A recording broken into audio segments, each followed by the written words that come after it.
Good morning mga kabisdak, bisayang dako.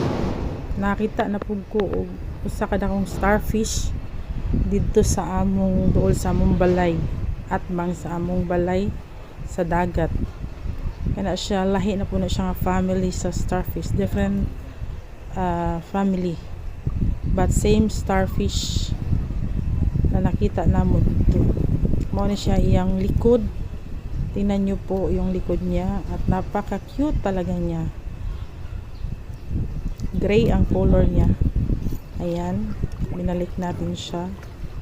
So kinuha ko by hand para ma-feel na ko ang iyang mga feet. Nam na siya pare siya naong sa akong anak da. Halos cover niya ang naong sa akong anak. Pero gamay ra gud siya. Mao na siya ang different types of starfish for now na nakita namo dito sa amo ato na siyang ibalik para dili siya mamatay. So kailangan din nato siya saktan. Napo ko nakita nga usa nga same niya nga putol ang iyang kaway na, pero nag-regenerate siya. So kanina yung starfish mag-regenerate na siya pag maputol ang iyang mga paa na actually na siya mga paa nga gagmay kay nasa ilaw. Mao na siya guys, dinhin lang kutob.